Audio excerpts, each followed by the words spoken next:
I'm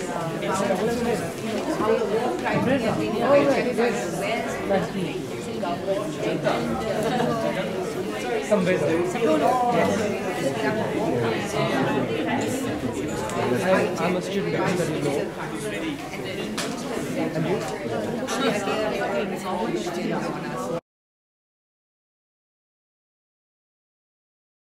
Very important meeting on behalf of South Asia Solidarity Group.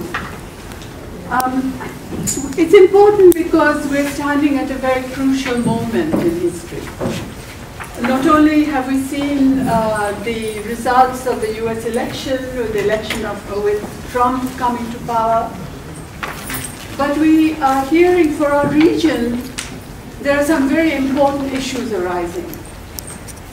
Trump and his henchmen in the National Security Council have declared that a war with China is without doubt now.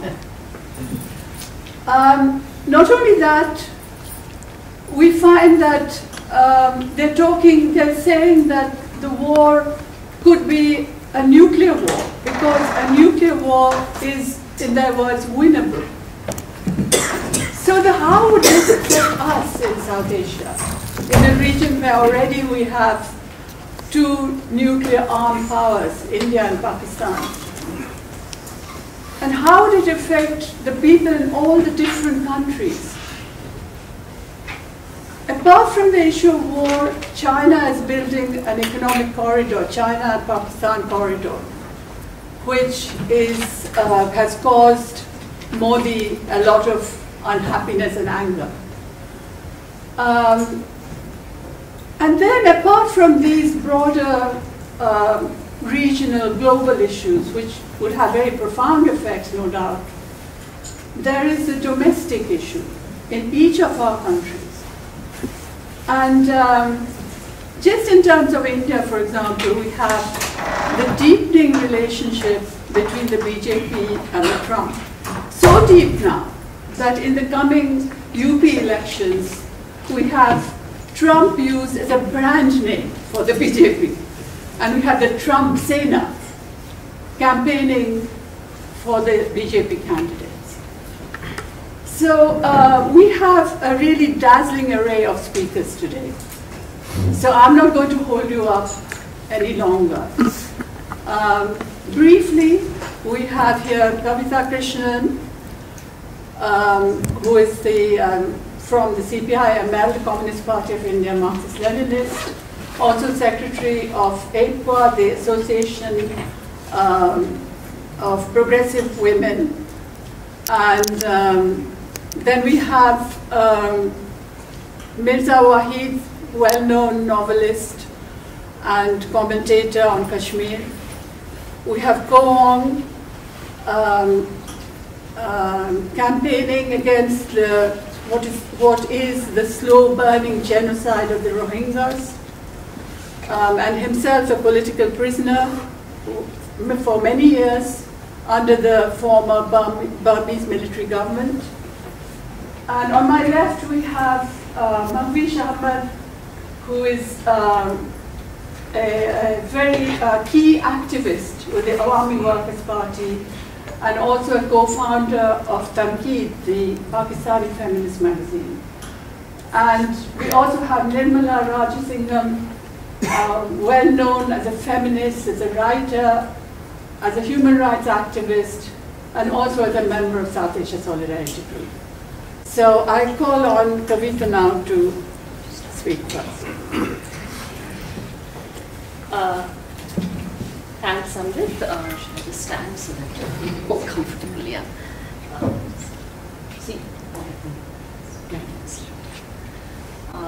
So Amrit has just, of course, outlined, the situation in which we find ourselves in South Asia, and she mentioned the Trump administration's loud thinking about the possibilities of a war with China. And for a long time now, the Indian government's, especially the Modi government's proximity with US strategic goals and strategic interests and reshaping of foreign policy and so on in that light has been happening.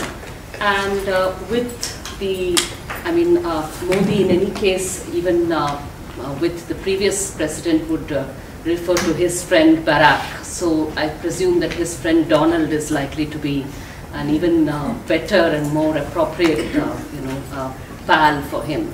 So it's quite, the implications of that are serious for more reasons than one.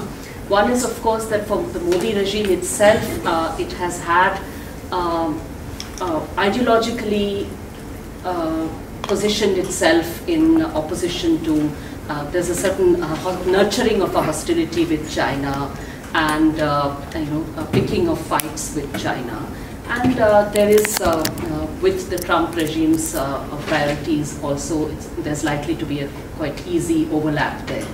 And there's of course also Trump's very loud, very Islamophobia, which also fits in very well with Modi's plans, both in the larger neighborhood as well as inside India itself.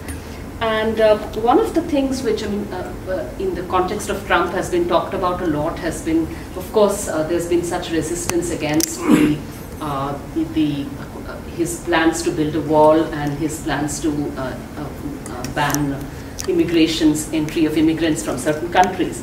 But what is less known is that in India also there is, the Modi government is actually, has already proposed, it has plans in place to reshape the Citizenship Act and to basically introduce the idea of citizenship based on religion through the back door.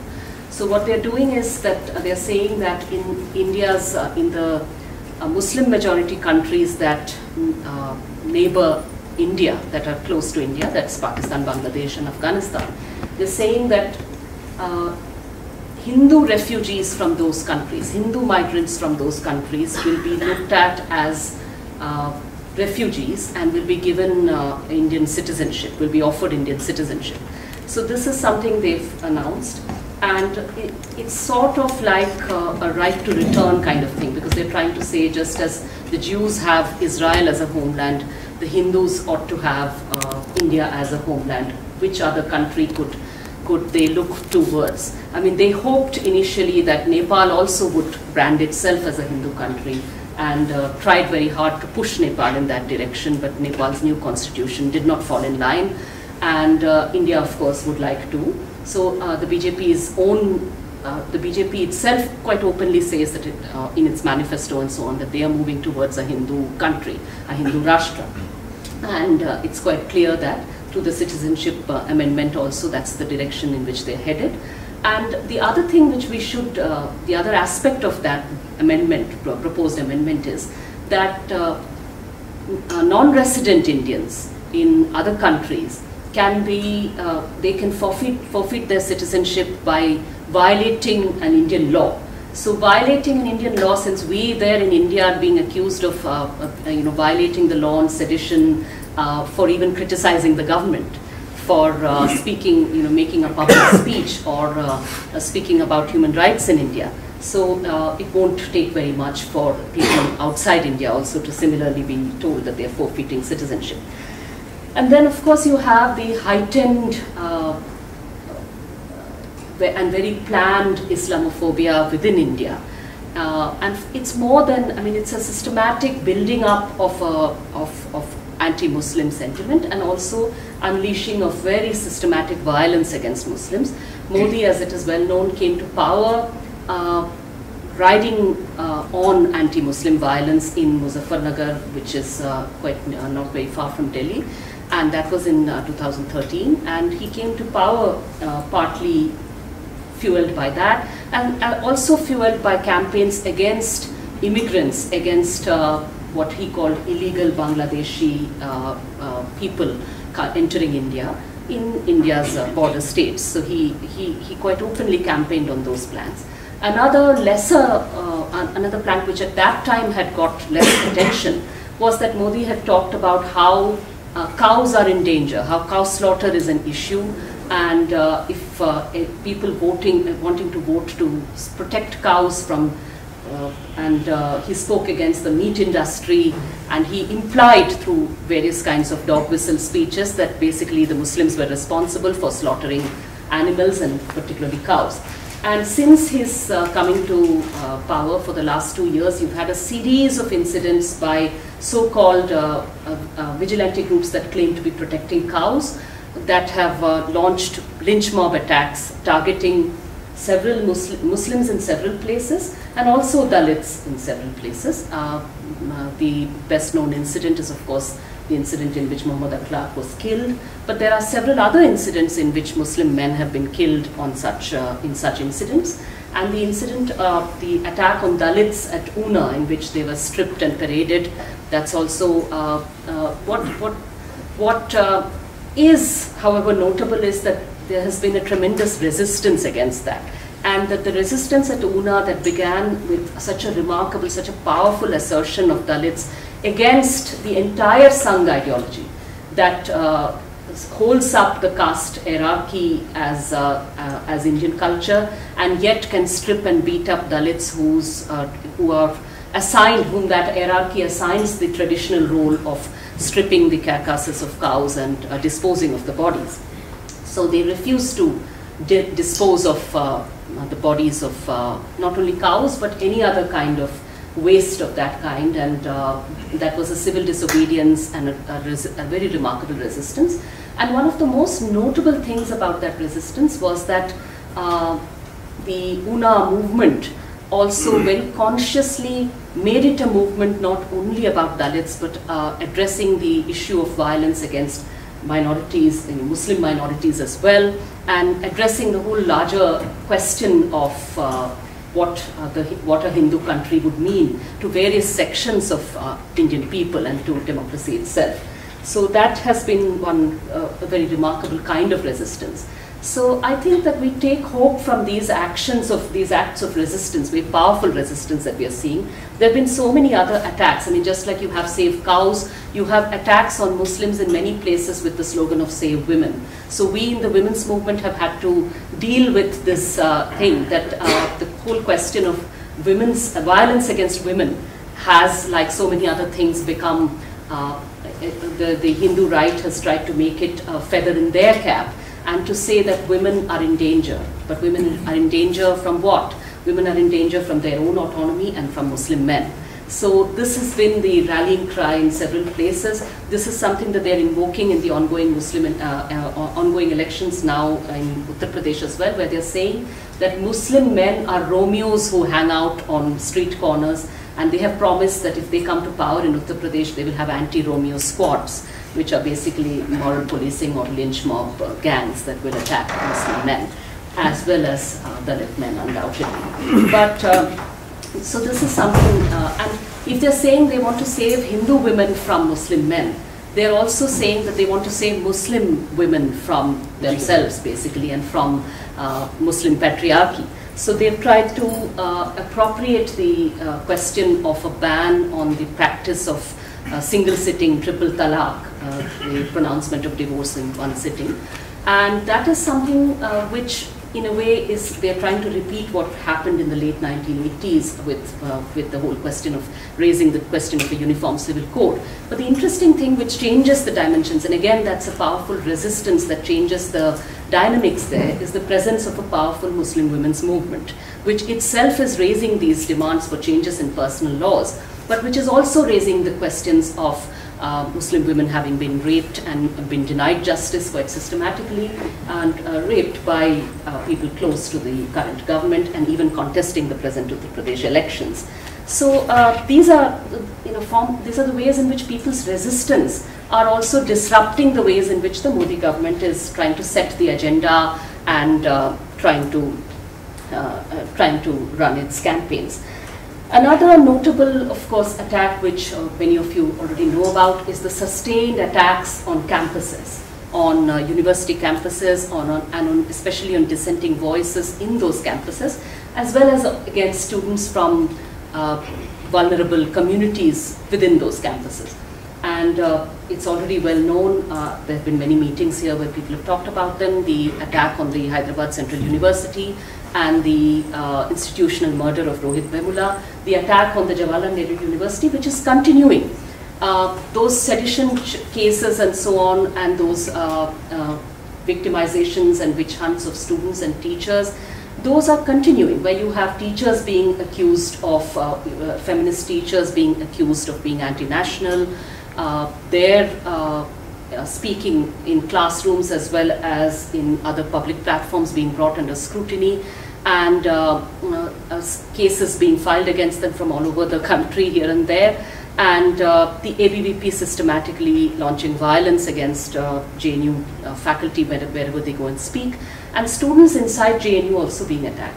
One of the most shocking incidents to have happened was the manner in which a Muslim student who was a new student in JNU, Najib Ahmad, he was beaten up by ABVP members one night, and the next morning he vanished, he disappeared, and he still has not been found. It's been more than 100 days and he has not been found.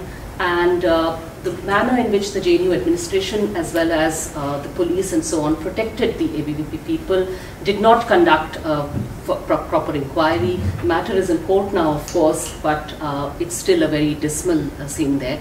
There has been a powerful movement against all this, and in fact every move, legal and institutional, happened in that case only because of that very strong students' movement.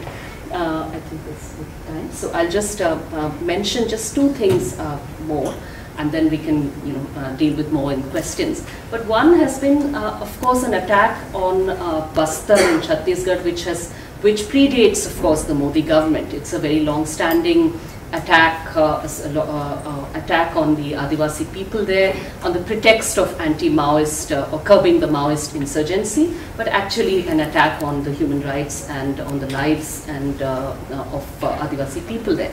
But undoubtedly there has been an intensification of this in the last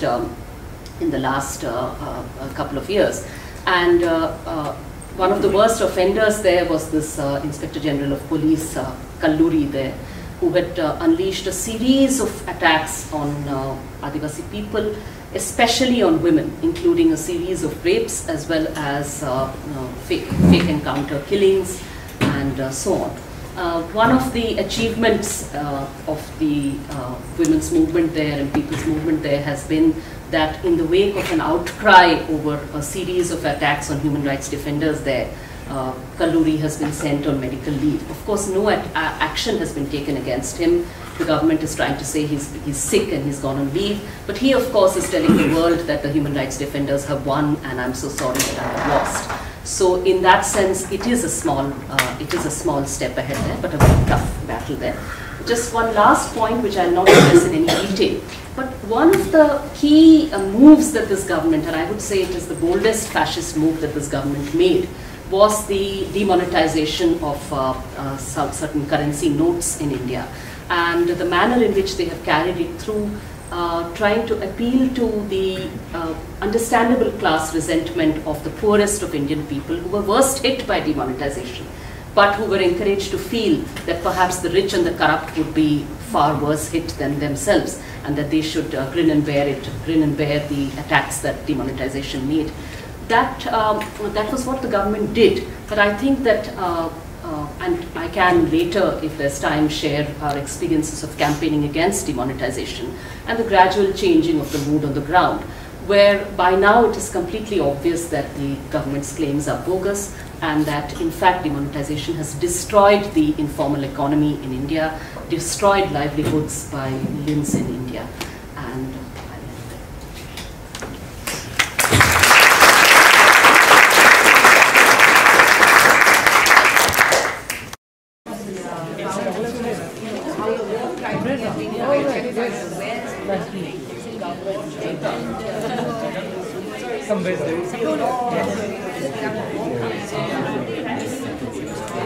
I'm a student at LSBU.